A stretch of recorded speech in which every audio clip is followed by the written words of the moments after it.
Hi everyone.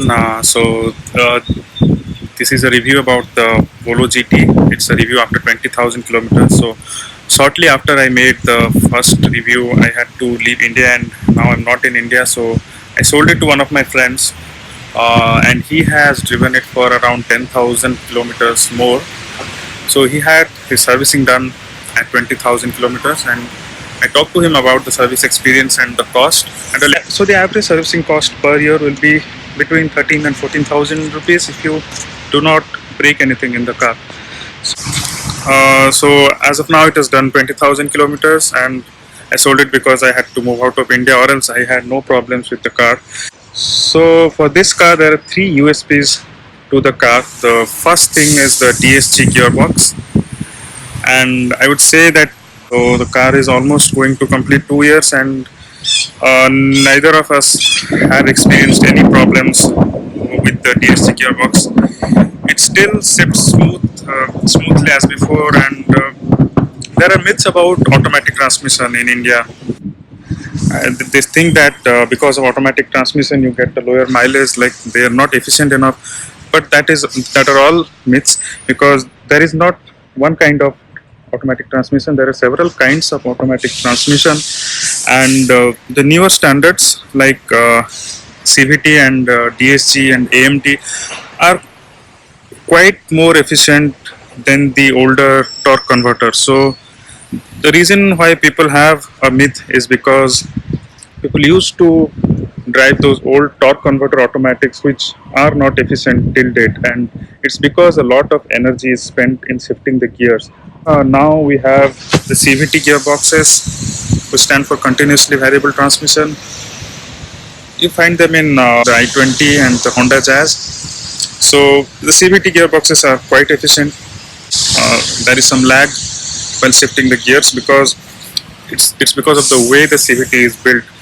And then there is AMT. AMT is just a manual gearbox with an automated gear shifting mechanism, but the structure of the gearbox and the mechanism is just similar to the manual one. The DSG stands for dual clutch gearbox. So there are two clutches, and they help in making the gear shifts blazingly fast. So the DSG is the most efficient out of all the automatic transmissions. It has several modes that can let you choose how much juice you want to take out of the gearbox. So like in the Polo GT, there are two modes.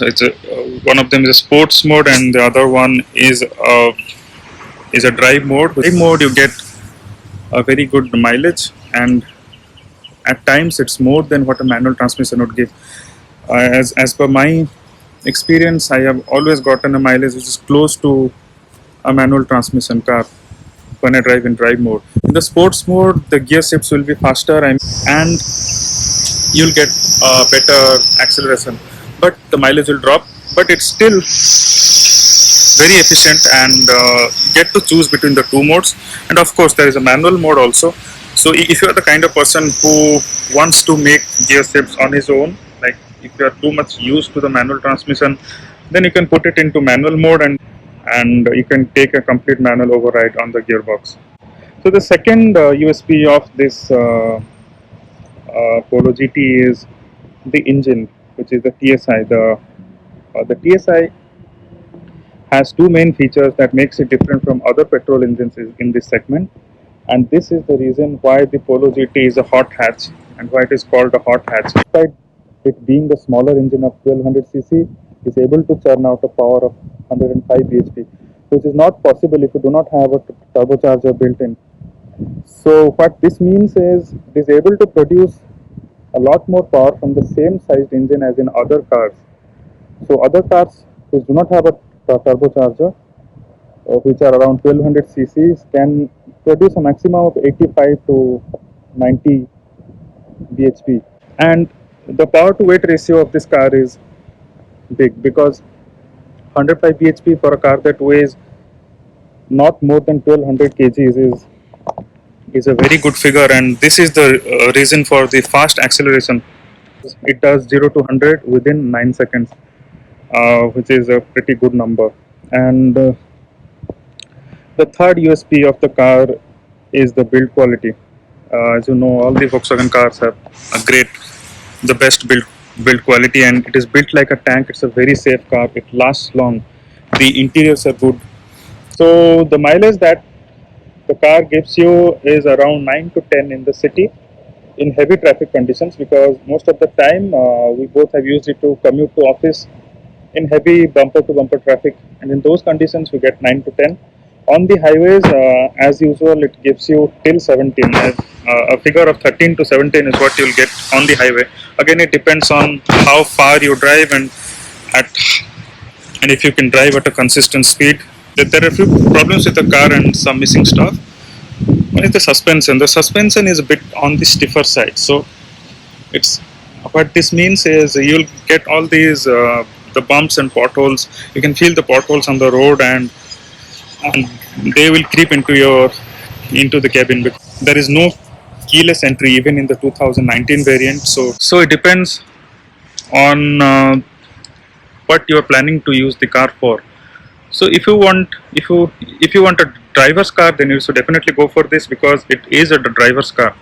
So the legroom in the rear seat is very less, and the moment you try to squeeze in three people in the rear seat, it's a lot clumsier, and that is one of the biggest downsides of the car. But it's compact, it's powerful, and the body to weight ratio is very good. And you have great performance, you have very good efficiency, and it's strongly built. It's built like a tank. It's built to last. I have not seen any case, because I'm part of a group of Polo GT owners in Bangalore, and no one ever said that they faced any problem with the DSG gearbox. Even me and my friend never faced any problems. So that's all about now. Please subscribe to my channel, and I'll be sharing reviews about other cars and about how you take a decision to buy a car and other good stuff.